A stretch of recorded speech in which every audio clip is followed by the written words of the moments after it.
Souviens-toi, Seigneur, de ta miséricorde. Sanctifie ceux qui veulent te servir et protège-les toujours, car c'est pour eux que ton Fils Jésus-Christ a institué par son sang répandu le sacrement pascal, lui qui vit et règne pour les siècles des siècles.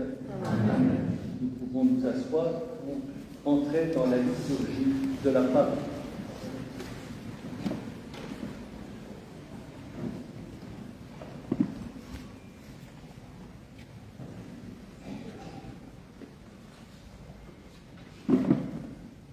Lecture du livre du prophète Isaïe. Mon serviteur réussira, dit le Seigneur. Il montera, il s'élèvera, il sera exalté. La multitude avait été consternée en le voyant, car il était si défiguré qu'il ne ressemblait plus à un homme. Il n'avait plus l'apparence d'un fils d'homme. Il étonnera de même une multitude de nations. Devant lui, les rois resteront bouche bée, car ils verront ce que jamais on ne leur avait dit. Ils découvriront ce dont ils n'avaient jamais entendu parler. Qui aurait cru ce que nous avons entendu? Le bras puissant du Seigneur, à qui s'est-il révélé? Devant lui, le serviteur a poussé comme une plante chétive, une racine dans une terre aride. Il était sans apparence ni beauté qui attire nos regards. Son aspect n'avait rien pour nous plaire. Méprisé, abandonné des hommes, homme de douleur, familier de la souffrance, il était pareil à celui devant qui on se voile la face. Et nous l'avons méprisé, compté pour rien. En fait, c'était nos souffrances qu'il portait, nos douleurs dont il était chargé. Et nous pensions qu'il était frappé, meurtri par Dieu, humilié.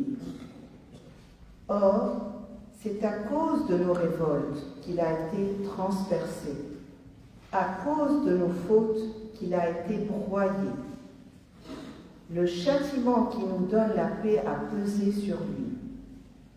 Par ses blessures, nous sommes guéris. Nous étions tous errants comme des brebis. Chacun suivait son propre chemin. Mais le Seigneur a fait retomber sur lui nos fautes à nous tous.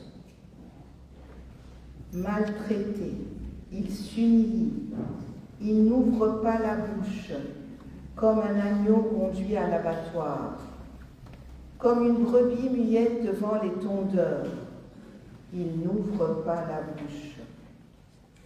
Arrêté, puis jugé, il a été supprimé. Qui donc s'est inquiété de son sort? Il a été retranché de la terre des vivants, frappé à mort pour les révoltes de son peuple. On a placé sa tombe avec les méchants, son tombeau avec les riches. Et pourtant, il n'avait pas commis de violence. On ne trouvait pas de tromperie dans sa bouche. Broyé par la souffrance, il a plu au Seigneur. S'il remet sa vie en sacrifice de réparation, il verra une descendance. Il prolongera ses jours. Par lui, ce qui plaît au Seigneur réussira. Par suite de ses tourments, il verra la lumière. La connaissance le comblera. Le juste, mon serviteur, justifiera les multitudes. Il se chargera de leurs fautes. C'est pourquoi, parmi les grands, je lui donnerai sa part. Avec les puissants, il partagera le butin. Car il s'est dépouillé lui-même jusqu'à la mort. et il a été compté avec les pécheurs, alors qu'il portait le péché des multitudes et qu'il intercédait pour les pécheurs. Parole du Seigneur.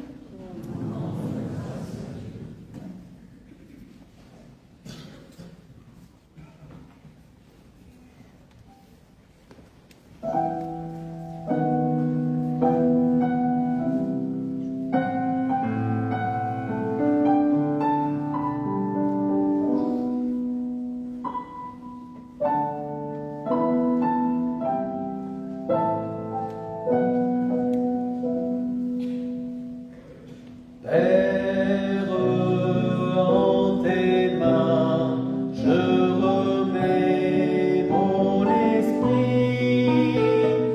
Père, en tes mains, je remets ma vie. Père, en tes mains, je remets mon esprit.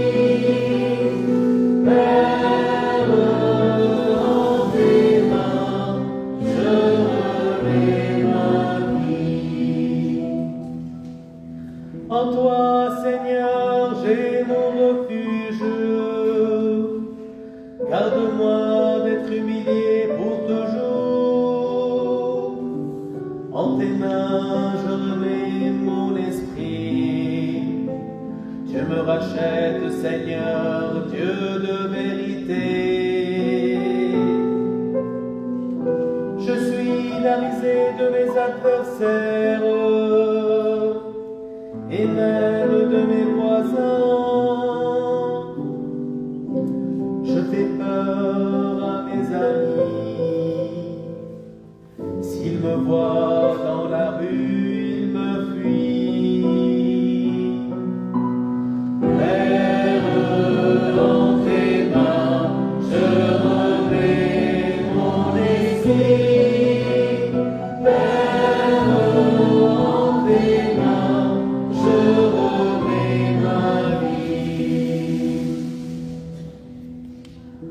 On m'ignore comme un mort oublié, comme une chose qu'on jette.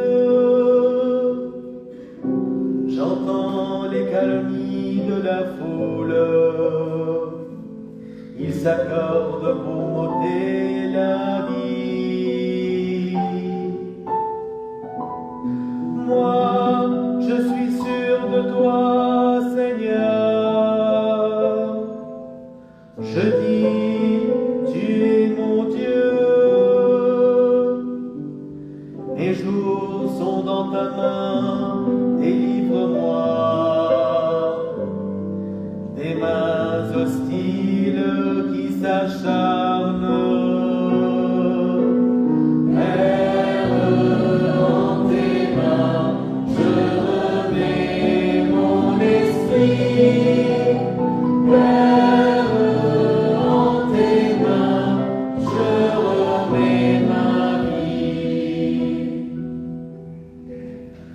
Sur ton serviteur que s'illumine ta face, sauve-moi par ton amour. Soyez forts, prenez courage, vous tous qui espérez le Seigneur.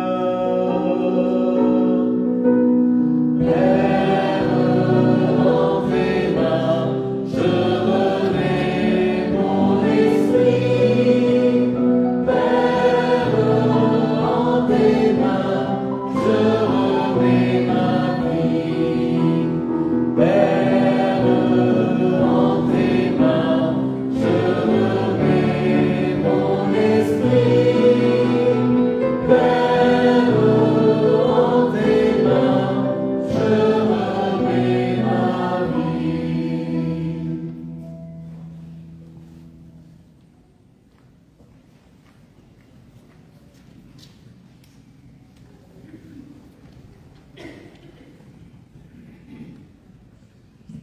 Lecture de la lettre aux Hébreux.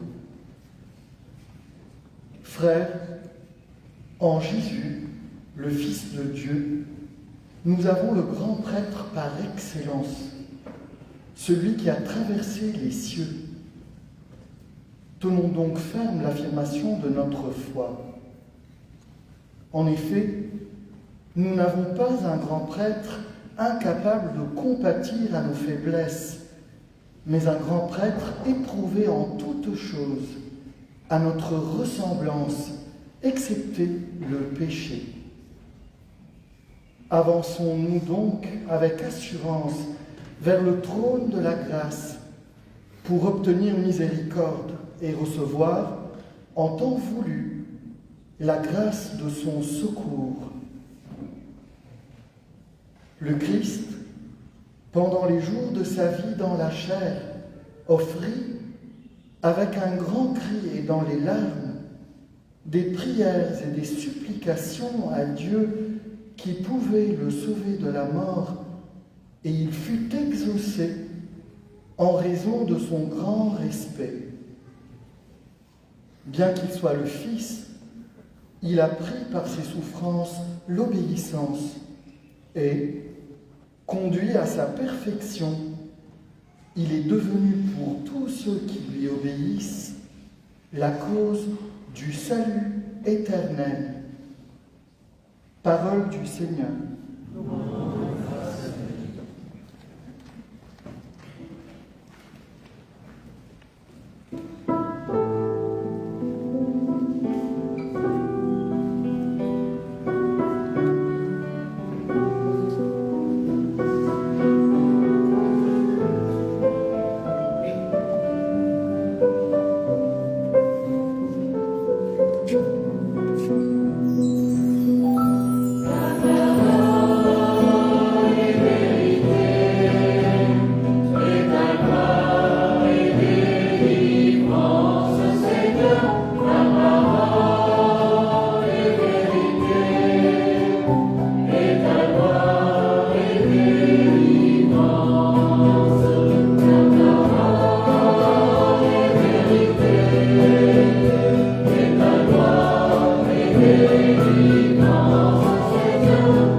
La passion de notre Seigneur Jésus-Christ selon saint Jean. En ce temps-là, après le repas, Jésus sortit avec ses disciples et traversa le torrent du Cédron. Il y avait là un jardin dans lequel il entra avec ses disciples. Judas, qui le livrait, connaissait l'endroit lui aussi, car Jésus et ses disciples s'y étaient souvent réunis. Judas, avec un détachement de soldats, ainsi que de gardes envoyés par les grands prêtres et les pharisiens, arrive à cet endroit. Ils avaient des lanternes, des torches et des armes. Alors Jésus, sachant tout ce qui allait lui arriver, s'avança et leur dit : « Qui cherchez-vous » Ils lui répondirent : « Jésus le Nazaréen. » Il leur dit : « C'est moi. » Judas, qui le livrait, se tenait avec eux. Quand Jésus leur répondit : « C'est moi, je le suis », ils reculèrent et ils tombèrent à terre. Il leur demanda de nouveau : « Qui cherchez-vous » Ils dirent : « Jésus le Nazaréen. » Jésus répondit : « Je vous l'ai dit, c'est moi. Si c'est bien moi que vous cherchez, ceux-là, laissez-les partir. » Ainsi s'accomplissait la parole qu'il avait dite : « Je n'ai perdu aucun de ceux que tu m'as donnés. » Or Simon-Pierre avait une épée, il la tira, frappa le serviteur du grand prêtre et lui coupa l'oreille droite. Le nom de ce serviteur était Malchus. Jésus dit à Pierre : « Remets ton épée au fourreau. Est-ce que je vais refuser la coupe que le Père m'a donnée à boire ?» Alors la troupe, le commandant et les gardes juifs se saisirent de Jésus et le ligotèrent. Ils l'amenèrent d'abord chez Anne, beau-père de Caïphe, Qui était grand prêtre cette année? Caïphe était celui qui avait donné aux Juifs ce conseil: il vaut mieux qu'un seul homme meure pour le peuple. Or Simon-Pierre ainsi qu'un autre disciple suivaient Jésus. Comme ce disciple était connu du grand prêtre, il entra avec Jésus dans le palais du grand prêtre. Pierre se tenait près de la porte dehors. Alors l'autre disciple, celui qui était connu du grand prêtre, sortit, dit un mot à la servante qui gardait la porte et fit entrer Pierre. Cette jeune servante dit alors à Pierre: « N'es-tu pas toi aussi un des disciples de cet homme-là » Il répondit: « Non, je n'en suis pas. » Les serviteurs et les gardes se tenaient là. Comme il faisait froid, ils avaient fait un feu de braise pour se réchauffer. Pierre était avec eux en train de se chauffer. Le grand prêtre interrogea Jésus sur ses disciples et sur son enseignement. Jésus lui répondit: « J'ai parlé au monde ouvertement. J'ai toujours enseigné dans les synagogues et dans le temple, là où tous les Juifs se réunissent, et je n'ai jamais parlé en cachette. Pourquoi me questionnes-tu? Est-ce que ce que j'ai dit, demande-le à ceux qui sont venus m'entendre. Eux savent ce que j'ai dit. » À ces mots, un des gardes qui était à côté de Jésus lui donna une gifle en disant: « C'est ainsi que tu réponds au grand prêtre » Jésus lui répliqua: « Si j'ai mal parlé, montre ce que j'ai dit de mal. Mais si j'ai bien parlé, pourquoi me frappes-tu » Anne l'envoya toujours ligoter au grand prêtre Caïphe. Simon-Pierre était donc en train de se chauffer. On lui dit: « N'es-tu pas un de ses disciples, toi aussi » Pierre le nia et dit: « Non, je n'en suis pas. » Un des serviteurs du grand prêtre, parent de celui à qui Pierre avait coupé l'oreille, insista: « Est-ce que je ne t'ai pas vu moi-même dans le jardin avec lui » Encore une fois, Pierre le nia, et aussitôt un coq chanta. Alors on emmène Jésus de chez Caïphe au prétoire. C'était le matin. Ceux qui l'avaient emmené n'entrèrent pas dans le prétoire pour éviter une souillure et pouvoir manger l'agneau pascal. Pilate sortit donc à leur rencontre et demanda: « Quelle accusation portez-vous contre cet homme » Ils lui répondirent: « S'il ne s'agissait pas d'un malfaiteur, nous ne te l'aurions pas livré. » Pilate leur dit: « Reprenez-le, et vous le jugerez vous-même suivant votre loi. » Les Juifs lui dirent: « Nous n'avons pas le droit de mettre quelqu'un à mort. » Ainsi s'accomplissait la parole que Jésus avait dite pour signifier de quel genre de mort il allait mourir. Alors Pilate rentra dans le prétoire. Il appela Jésus et lui dit: « Es-tu le roi des Juifs » Jésus lui demanda: « Dis-tu cela de toi-même, ou bien parce que d'autres te l'ont dit » Pilate répondit: « Est-ce que je suis juif, moi? Ta nation et les chefs des prêtres t'ont livré à moi. Qu'as-tu donc fait » Jésus déclara: « Ma royauté ne vient pas de ce monde. Si ma royauté venait de ce monde, j'aurais des gardes qui se seraient battus pour que je ne sois pas livré aux Juifs. Non, ma royauté ne vient pas d'ici. » Pilate lui dit: « Alors, tu es roi » Jésus répondit: « C'est toi qui dis que je suis roi. Je suis né, je suis venu dans le monde pour ceci, rendre témoignage à la vérité. Tout homme qui appartient à la vérité écoute ma voix. » Pilate lui dit: « Qu'est-ce que la vérité » Ayant dit cela, il sortit de nouveau à la rencontre des Juifs et leur déclara: « Moi, je ne trouve en lui aucun motif de condamnation. Mais c'est la coutume chez vous que je relâche quelqu'un pour la Pâque. Voulez-vous que je vous relâche, le roi des Juifs » Alors ils répliquèrent en criant: « Pas lui, Barabbas » Or ce Barabbas était un bandit. Alors Pilate fit saisir Jésus pour qu'il soit flagellé. Les soldats tressèrent avec des épines une couronne qu'ils lui posèrent sur la tête, puis ils le revêtirent d'un manteau pourpre. Ils s'avançaient vers lui et ils disaient: « Honneur à toi, roi des Juifs » et ils le giflaient. Pilate de nouveau sortit dehors et leur dit, Voyez, je vous l'amène dehors pour que vous sachiez que je ne trouve en lui aucun motif de condamnation.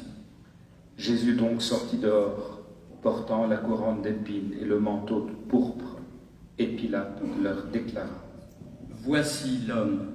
Quand ils le virent, les grands prêtres et les gardes se mirent à crier. Crucifie-le, crucifie-le. Pilate leur dit, Reprenez-le et crucifiez-le vous-même. Moi, je ne trouve en lui aucun motif de condamnation. ils lui répondirent, Nous avons une loi, et suivant la loi, il doit mourir parce qu'il s'est prétendu fils de Dieu. Quand Pilate entendit ces paroles, il redoubla de crainte. Il rentra dans le prétoire et dit à Jésus. D'où es-tu? Jésus ne lui fit aucune réponse. Pilate lui dit alors, Tu refuses de me parler à moi? Ne sais-tu pas que j'ai le pouvoir de te relâcher et le pouvoir de te crucifier? Jésus répondit, Tu n'aurais aucun pouvoir sur moi si tu ne l'avais reçu d'en haut. Ainsi, celui qui m'a livré à toi est chargé d'un péché plus grave. Dès lors, Pilate cherchait à le relâcher, mais des Juifs se mirent à crier. Si tu le relâches, tu n'es pas ami de l'empereur.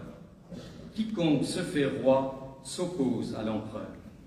En entendant ces paroles, Pilate amena Jésus au dehors.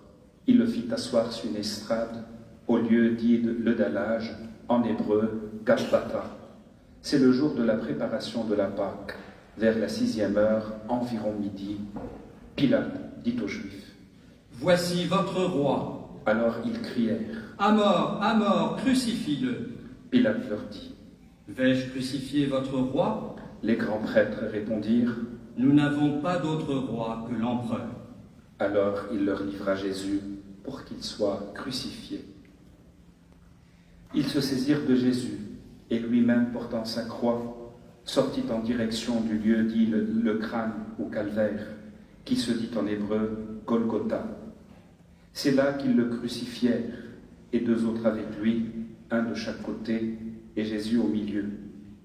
Pilate avait rédigé un écriteau qu'il fit placer sur la croix.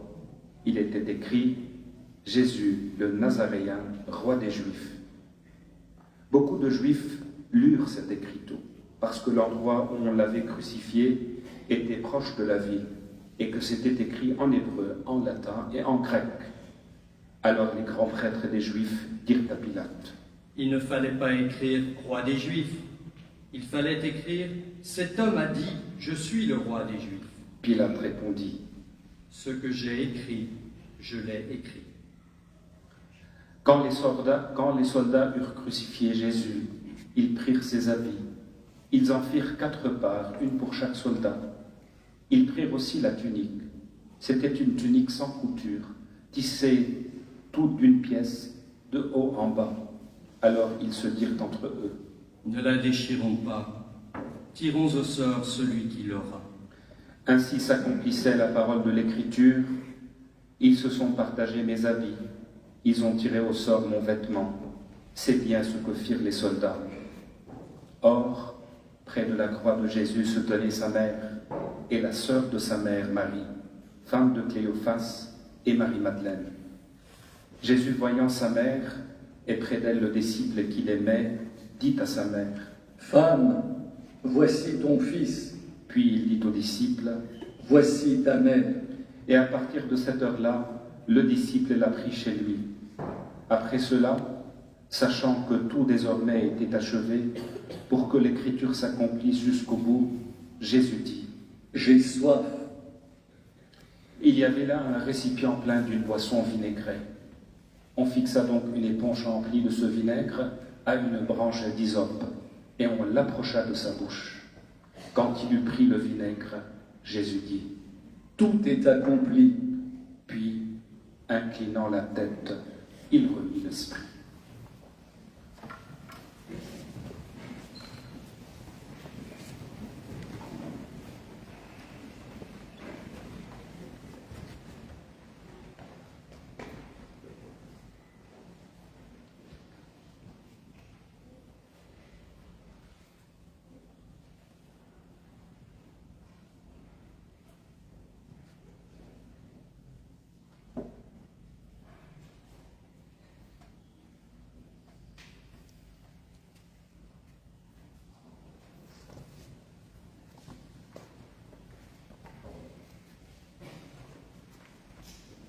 Comme c'était le jour de la préparation, c'est-à-dire le vendredi, il ne fallait pas laisser les corps en croix durant le sabbat, d'autant plus que ce sabbat était le grand jour de la Pâque.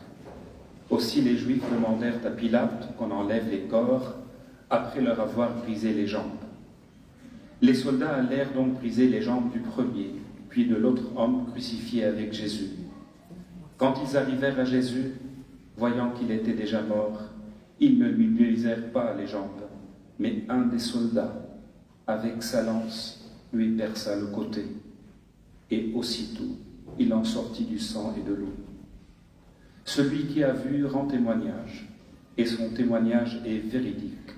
Et celui-là sait qu'il dit vrai, afin que vous aussi vous croyiez. Cela en effet arriva pour que s'accomplisse l'Écriture, aucun de ces os ne sera brisé. Un autre passage de l'Écriture dit encore, ils lèveront les yeux vers celui qu'ils ont transpercé. Après cela, Joseph d'Arimathie, qui était disciple de Jésus, mais en secret, par crainte des Juifs, demanda à Pilate de pouvoir enlever le corps de Jésus. Et Pilate le permit. Joseph vint donc enlever le corps de Jésus. Nicodème, celui qui au début était venu trouver Jésus pendant la nuit, vint lui aussi. Il apportait un mélange de myrrhe et d'aloès, pesant environ 100 livres. Ils prirent donc le corps de Jésus qu'ils lièrent de linge, en employant les aromates, selon la coutume juive d'ensevelir les morts. À l'endroit où Jésus avait été crucifié, il y avait un jardin, et dans ce jardin un tombeau neuf, dans lequel on n'avait encore déposé personne. À cause de la préparation de la Pâque juive, et comme ce tombeau était proche, c'est là qu'ils déposèrent Jésus.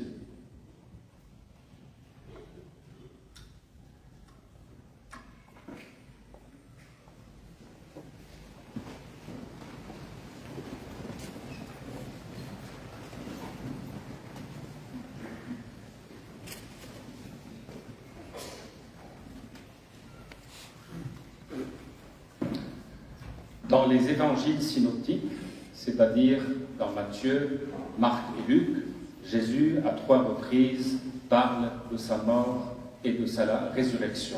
Et c'était vraiment quelque temps avant sa mort effective. Dans l'évangile de Jean qu'on vient de lire aujourd'hui, pas une mention de la prédication concernant la mort et la résurrection du Christ. Pas un mot là-dessus. Il y a des allusions à la mort de Jésus, genre, il va passer à son Père, son heure va venir, ça sera l'heure de la gloire, mais Jésus ne parle pas directement de sa mort, et comme vous savez, que nous ne sommes pas devant un récit historique plat, je dirais, nous sommes devant une méditation qui a été faite quelques 50-55 années après les événements.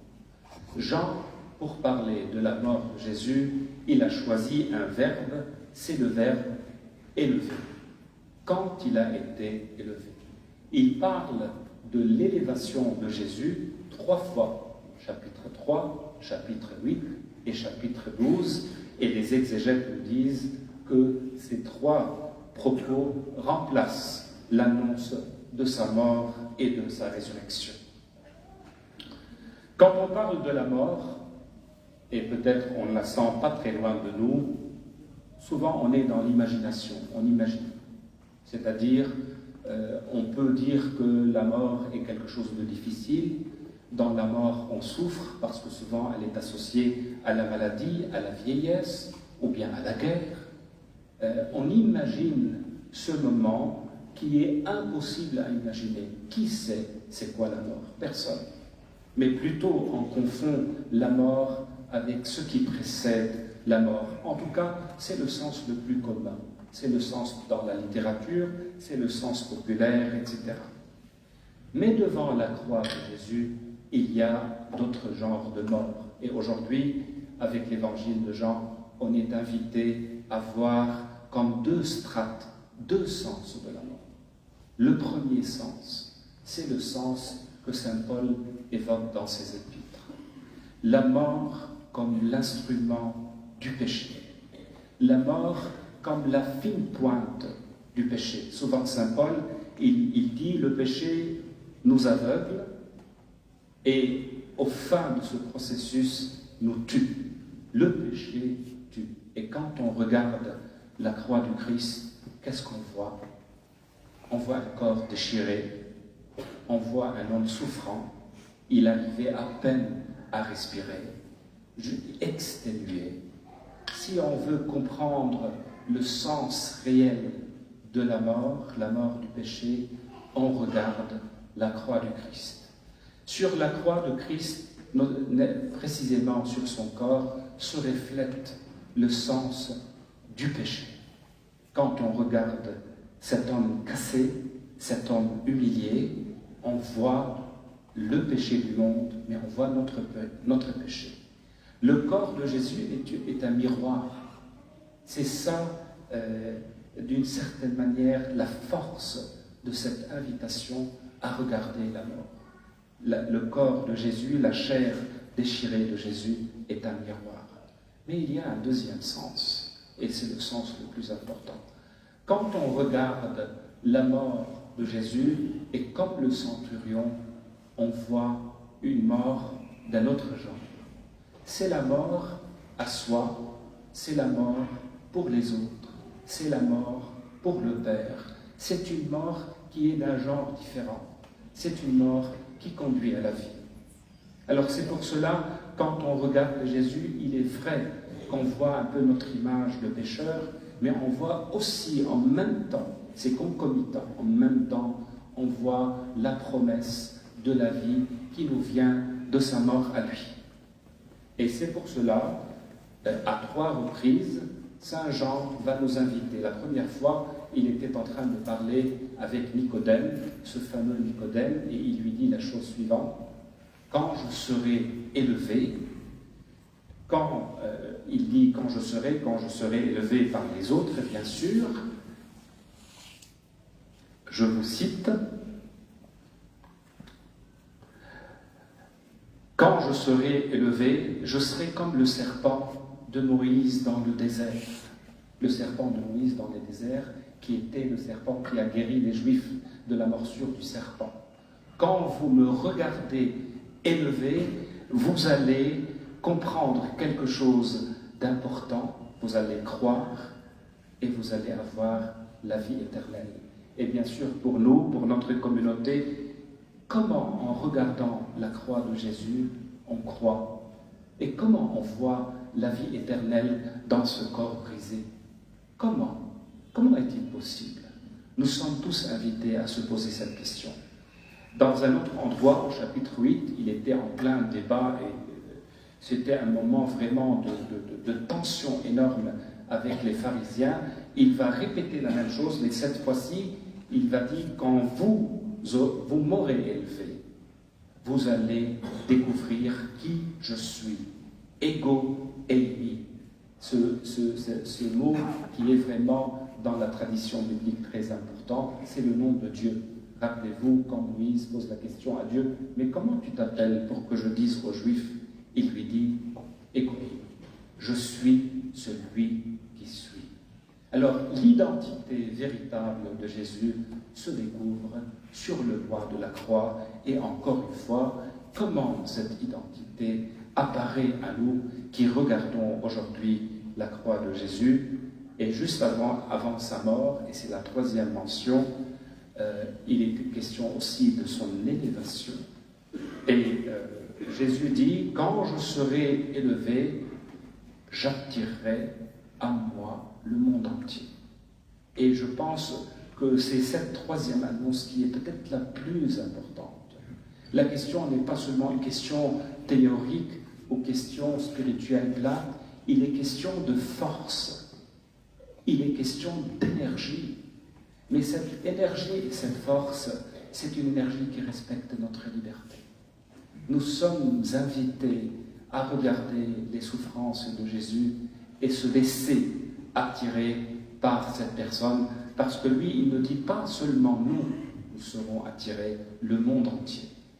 Et à l'âge où on voit les apparences de force et de puissance autour de nous qui se manifestent par le might, par le pouvoir militaire, le pouvoir médiatique, le pouvoir des armées. Le contraste est énorme. Tout ce qu'on voit autour de nous, et on vient d'entendre même les bombardiers, peut-être une frappe pas loin d'ici, ça c'est le faux pouvoir. Ça c'est la force qui n'est pas véritable. La vraie force, la force véritable, c'est la force de l'attraction de Christ sur la croix. Chers amis, ce soir, nous sommes tous invités à relire l'évangile de Jean et surtout à relire le récit de sa passion en demandant au Seigneur la grande grâce de nous laisser attirer par son cœur transpercé par la lance de la méchanceté qui ressemble à beaucoup de lances autour de nous. Amen.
Nous allons maintenant présenter au Seigneur les intentions de l'Église.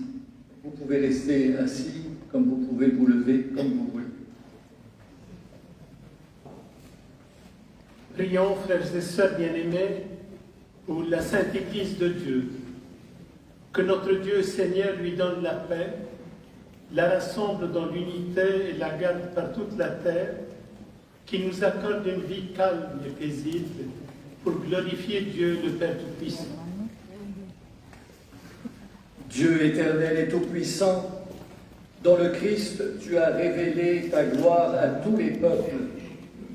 Protège l'œuvre de ta miséricorde, afin que ton Église, répandue par tout l'univers, demeure inébranlable dans la foi pour proclamer ton nom par le Christ notre Seigneur. Amen.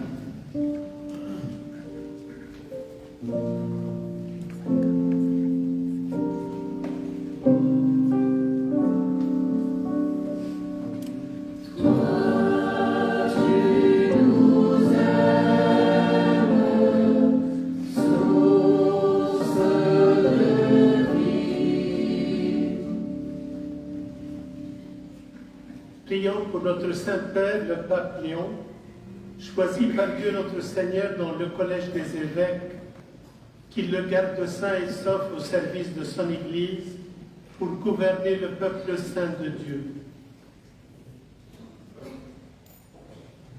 Dieu éternel et tout-puissant, dont la sagesse organise toutes choses, écoute en ta bonté notre prière. Protège avec amour l'évêque de Rome que tu nous as choisi, afin que sous la conduite de ce pasteur suprême, le peuple chrétien que tu gouvernes progresse toujours dans la foi, par le Christ notre Seigneur. Amen. Amen.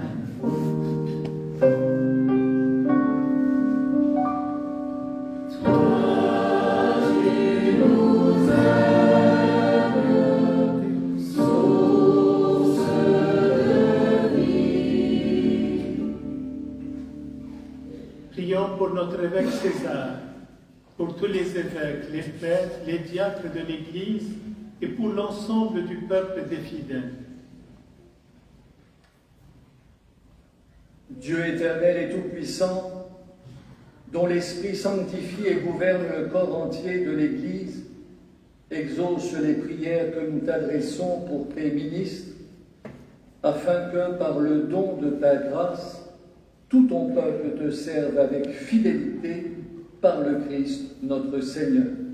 Amen.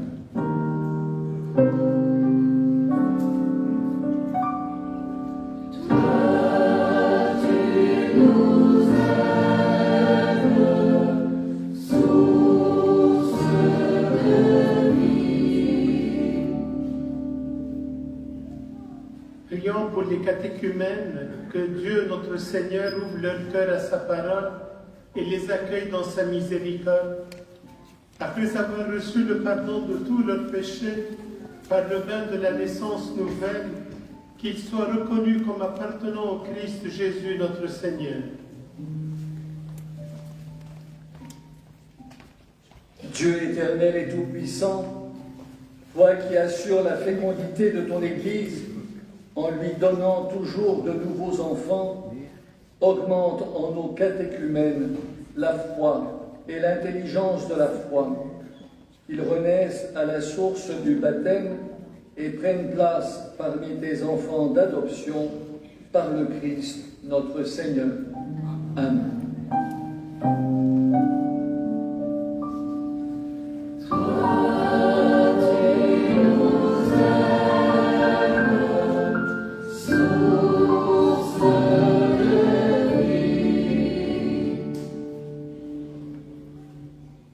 Prions pour tous nos frères et sœurs qui croient au Christ et cherchent à faire la vérité. Que le Seigneur notre Dieu les rassemble et les garde dans son unique Église. Dieu éternel et tout-puissant, toi qui rassembles ce qui est dispersé et qui garde ce que tu as rassemblé, jette un regard de paix sur le troupeau conduit par ton Fils. Accorde à ceux qu'un même baptême a consacré d'être unis dans la plénitude de la foi et de demeurer en communion par le lien de la charité, par le Christ notre Seigneur. Amen.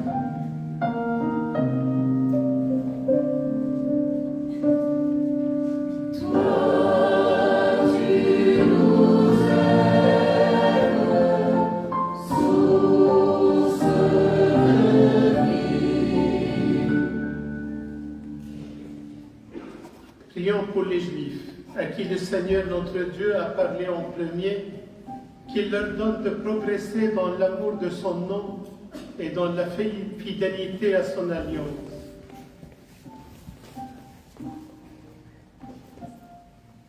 Dieu éternel et tout-puissant, toi qui as confié tes promesses à Abraham et à sa descendance, écoute avec bonté les prières de ton Église. Donne au peuple que tu as choisi en premier de parvenir à la plénitude de la rédemption par le Christ notre Seigneur. Amen.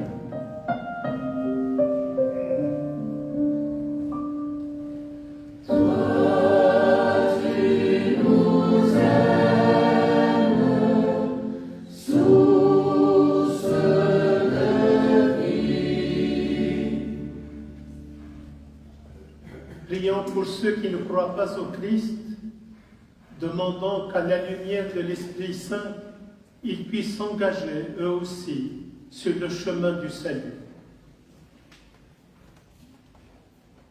Dieu éternel et tout-puissant, donne à ceux qui ne reconnaissent pas le Christ de marcher en ta présence d'un cœur sincère afin de découvrir la vérité. Et donne-nous de progresser sans cesse dans l'amour mutuel, attentifs à percevoir plus pleinement le mystère de ta vie, pour être dans le monde des témoins plus parfaits de ton amour, par le Christ notre Seigneur. Amen.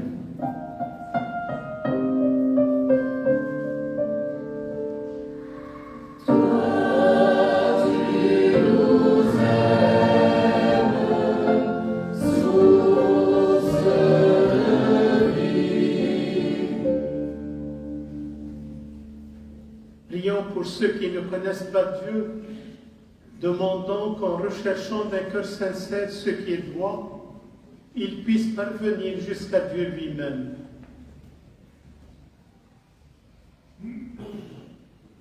Dieu éternel et tout-puissant, tu as créé l'être humain pour qu'il te cherche dans un désir inlassable et que son cœur s'apaise en te trouvant. Nous t'en prions. Fais que tous, au milieu des difficultés qui leur font obstacle, discernent les signes de ta tendresse et perçoivent le témoignage des œuvres bonnes de ceux qui croient en toi. afin d'avoir le bonheur de te reconnaître, toi le seul vrai Dieu et notre Père, par le Christ notre Seigneur. Amen. Amen.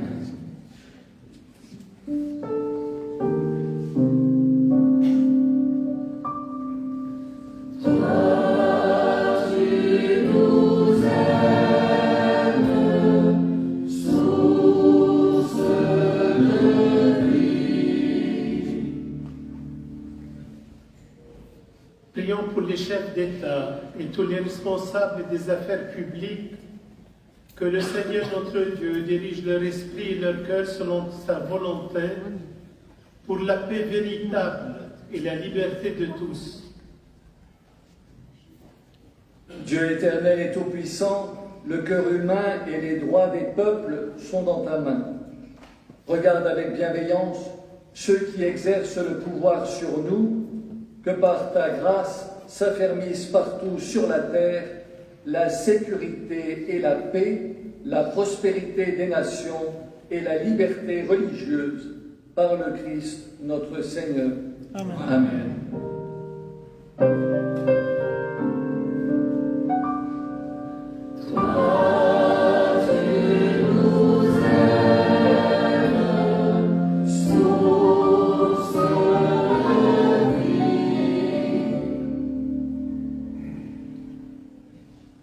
Frères et sœurs bien-aimés, prions Dieu le Père Tout-Puissant pour qu'il purifie le monde de toute erreur, chasse les maladies et repousse la famine, ouvre les prisons et brise les chaînes, protège ceux qui voyagent, ramène chez eux les exilés, donne la force aux malades et aux mourants, accorde le salut. Dieu éternel et tout-puissant, consolation des affligés, force de ceux qui peinent, entends les prières de ceux qui croient vers toi, qui crient vers toi, quelle que soit leur souffrance. Que tous aient la joie de trouver dans leur détresse le secours de ta miséricorde par le Christ notre Seigneur. Amen.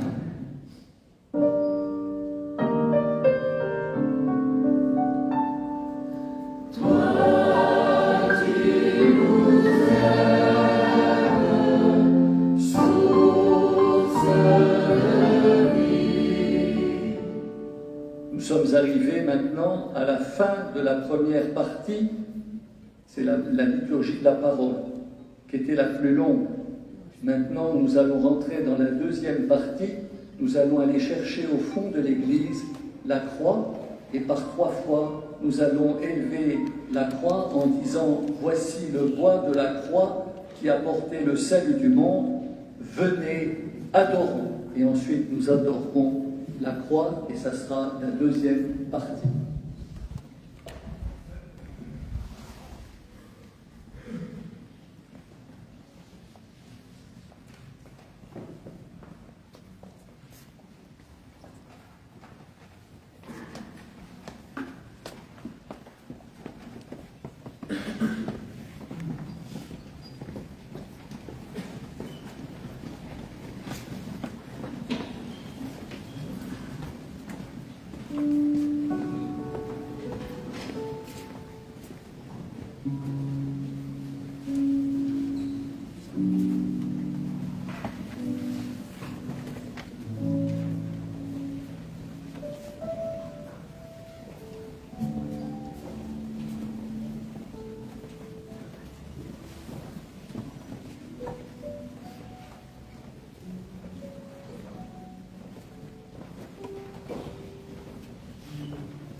Et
Amen.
Nous sommes arrivés maintenant à la troisième liturgie, la Sainte Communion.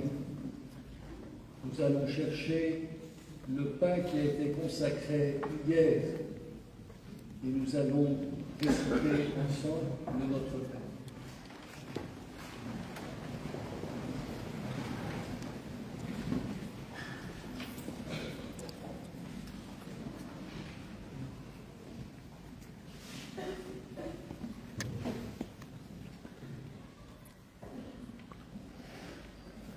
Unis dans le même esprit, nous pouvons dire avec confiance la prière que nous avons reçue du Sauveur. Notre Père, qui es aux cieux, que ton nom soit sanctifié, que ton règne vienne, que ta volonté soit faite sur la terre comme au ciel. Donne-nous aujourd'hui notre pain de ce jour. Pardonne-nous nos offenses, comme nous pardonnons aussi à ceux qui nous ont offensés. Et ne nous laisse pas entrer en tentation, mais délivre-nous du mal. Délivre-nous de tout mal, Seigneur, et donne la paix à notre temps. Soutenus par ta miséricorde, nous serons libérés de tout péché, à l'abri de toute épreuve. Nous qui attendons que se réalise cette bienheureuse espérance, l'avènement de Jésus-Christ, notre Sauveur. Grâce à toi, Père, le règne, la puissance et la gloire, pour les siècles des siècles. Amen. Seigneur Jésus-Christ, que cette communion à ton corps et à ton sang n'entraîne pour nous ni jugement ni condamnation, mais que par ta bonté, elle soutienne notre esprit et notre corps et nous donne la vie. Amen.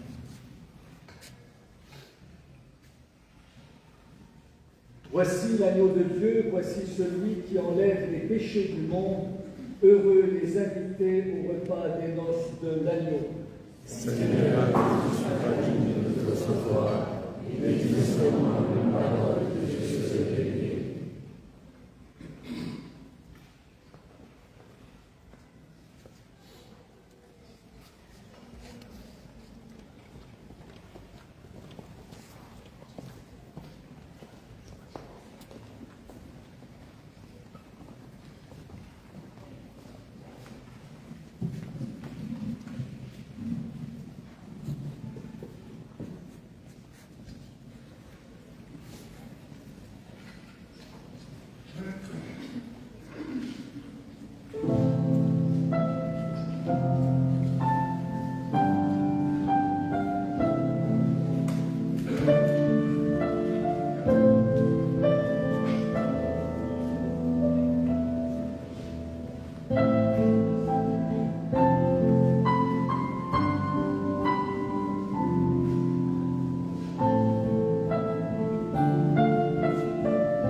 Prions le Seigneur.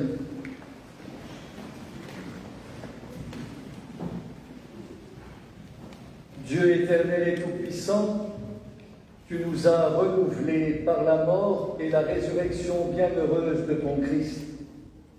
Entretiens en nous l'œuvre de ta miséricorde, que notre communion à ce mystère consacre à ton service notre vie tout entière par le Christ notre Seigneur. Amen. Demain, nous aurons la vigile pascale à 8h30, 20h30. Nous commencerons derrière l'église au Sacré-Cœur. Et dimanche de Pâques, messe à 18h30. Nous inclinons la tête pour la bénédiction. Que ta bénédiction, nous t'en prions, Seigneur, descende en abondance sur ton peuple qui a célébré la mort de ton Fils dans l'espérance de sa propre résurrection. Accorde-lui pardon et réconfort, augmente sa foi, assure son éternelle rédemption par le Christ notre Seigneur. Amen.